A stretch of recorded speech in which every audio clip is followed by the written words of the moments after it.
Lab assistant का form किस तरह से भरें, क्योंकि ओटीआर के अंदर इतनी बड़ी दिक्कतें आ रही है, आलोक राज इसके ऊपर कोई काम कर नहीं रहे और बच्चे इतने फ़ोन कर रहे हैं कि हमारा नंबर ऐसे लग रहा है कि हेल्पलाइन नंबर हो गया है।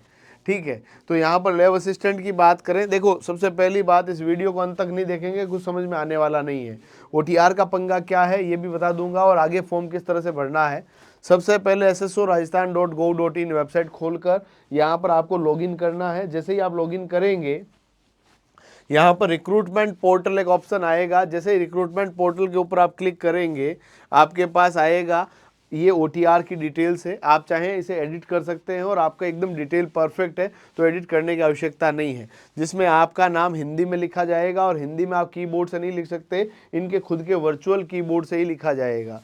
साथ ही साथ में पिताजी का नाम हिंदी में और माताजी का नाम, माताजी का हिंदी में नाम। इसके अलावा आपके WhatsApp number, visual body mark जो आपके दूर से दिखता हो, कहीं तिल हो रखा हो तो ब्लैक मोल ऑन नेक फलाना ढिमका जो भी है आप लिख सकते हैं। आप शादीशुदा है या नहीं, यदि शादीशुदा है तो टाबरों की संख्या आपको लिखनी है और आपका रिलीजन, आप हिंदू मुसलमान सिख ईसाई जो भी है वो आप भरें। इसके बाद आपको परमानेंट एड्रेस यहाँ पर पूरा फिलअप करना है। अब राजस्थान के निवासी है तो यस करें और टीएसपी एरिया से है तो यस करें, नहीं तो नो करें, है ना। इसके अलावा आप सबको ये इसेंशियल डिटेल्स भरने के बाद आपसे ये पूछेगा कि हम आर्म फोर्सेज में रहे, नहीं करना है, टीएसपी एरिया में थे नहीं तो नहीं, नहीं तो है, इसको कर दीजिएगा। नेशनलिटी भारतीय हैं हम लोग, और स्टेट आपका लिख देना और डिस्ट्रिक्ट लिख देना है। यहाँ पर लेफ्ट हैंड थंब इम्प्रेशन आपका लगेगा और इसको यहाँ पर सबमिट कर देना है। जैसे ही आप सबमिट करेंगे ये सब कुछ आपका फिलअप हो जाएगा, नाम वगैरह सब कुछ फिल हो जाएगा। ये आपकी इस तरह की डिटेल्स आएगी। कुछ बच्चों के जैसे आपने पहले मूल निवास, जाति प्रमाण पत्र वहाँ फेच नहीं कर रखे थे तो उन्हें फेच किया जाएगा। यदि आपको ये सब सही लगता है तब तो ठीक है, नहीं तो आप अपडेट के ऊपर क्लिक करके इसे पुनः अपडेट कर सकते हैं। ये इस तरह की फ़ोटो आपकी आएगी और पूरी चीज़ें आपके सामने आएगी। यहाँ पर यदि हम लोग बात करें कि जैसे डॉक्यूमेंट डिटेल्स में जाकर सीधा यहाँ से डॉक्यूमेंट अपडेट कर सकते हैं फॉर्म भरने से पहले। यदि आप लोग देखेंगे डिजी लॉकर का ऑप्शन आएगा कि डिजी लॉकर से डायरेक्ट फेच कर लिए जाएंगे डॉक्यूमेंट।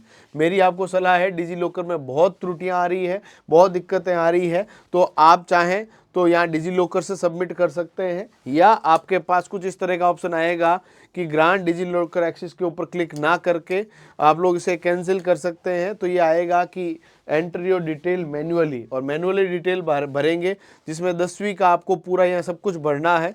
यहाँ पर सबसे ज़्यादा दिक्कत आ रही है एनरोलमेंट नंबर की। एनरोलमेंट नंबर मैं बताऊँगा कहाँ से निकालने हैं, बाकी सब कुछ चीज़ें आपके ऑलरेडी है ही है, कोई दिक्कत है नहीं। यहाँ पर आपको एनरोलमेंट निकालने के लिए आपको board of secondary education Rajasthan की वेबसाइट पे जाना है। ओल्ड रिजल्ट वेरिफिकेशन के ऊपर आप जैसे ही क्लिक करेंगे तो आप अपने यहाँ पर रोल नंबर और साल डालते ही आपके पास जो है एनरोलमेंट नंबर यहाँ पर लिखा हुआ आ जाएगा। उस एनरोलमेंट नंबर को वहाँ पर आपको फिल करना है। उसके अलावा आपका 12th के अंदर सब्जेक्ट क्या था वो पूरा आपको फिलअप कर देना है। यहाँ पर भी एनरोलमेंट नंबर इसी प्रकार से और आपकी मार्कशीट की फ़ोटो यहाँ पर अपलोड करनी है। इसके बाद आपके पास जो है आधार ऑटोमेटिक वेरीफाई हो जाता है, डिजी लॉकर से नहीं हो रहा तो उसको भी कर सकते हैं। एजुकेशनल डॉक्यूमेंट्स आपको वेरीफाई करना है।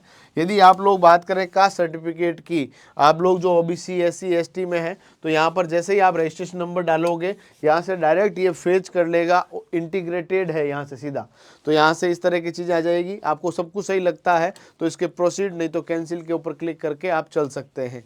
तो इस तरह से सब चीज़ें आपको पहले OTR कंप्लीट करना है और जैसे ही OTR कंप्लीट करेंगे तो ऑनगोइंग रिक्रूटमेंट के अंदर जाकर यहाँ पर लैब असिस्टेंट के ऊपर क्लिक कर देंगे। तो ये मामला आपके पास है। लैब असिस्टेंट पे क्लिक करते ही 2 वैकेंसी आपके सामने आएगी, एक तो लैब असिस्टेंट या जूनियर लैब असिस्टेंट साइंस की और दूसरी आएगी लैब असिस्टेंट ज्योग्राफी की, जिसमें आपका फॉर्म भरना ज्योग्राफी के विद्यार्थी ज्योग्राफी से, नहीं तो ये साइंस वालों के लिए साइंस में। और हाँ सुनो, यदि अभी तक आपने हमारा ऑनलाइन बैच ज्वाइन नहीं किया तो प्लीज़ कर लीजिए और चैनल को सब्सक्राइब नहीं किया तो प्लीज़ कर लीजिए। और यदि आपको कोई अपडेट चाहिए 9001191901 पे व्हाट्सएप कर देवे, आपकी पूर्णतया हेल्प होगी। और हमारे कोर्सेज भी बहुत कम प्राइस में अवेलेबल है, उसे ज़रूर चेकआउट करें। यदि हम लोग बात करें यहाँ पर आपकी OTR की डिटेल्स आ जाएगी, ये एकदम सही लगता है तो आपको प्रोसीड कर देना है।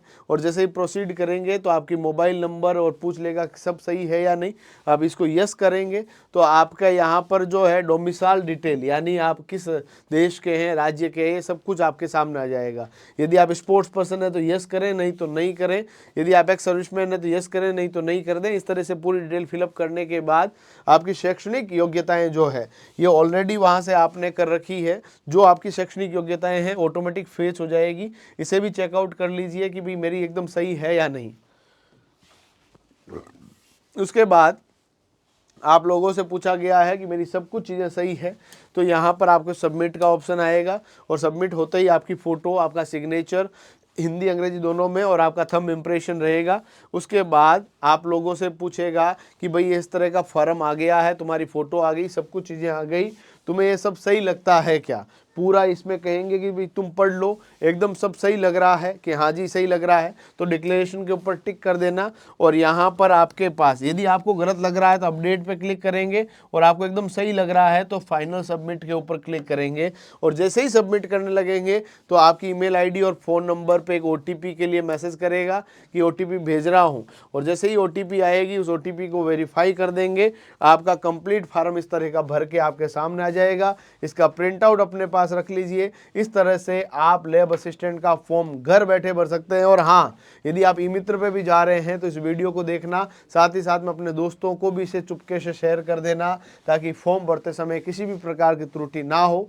राजस्थान कर्मचारी चयन बोर्ड वर्तमान में बहुत स्ट्रिक्ट हो चुका है। किसी भी प्रकार की त्रुटि आपकी सरकारी नौकरी के अंदर बाधा बन सकती है, इसीलिए कोशिश करें किसी भी प्रकार की त्रुटि अपने अंदर नहीं रखें। आप सबको शुभकामनाओं के साथ धन्यवाद।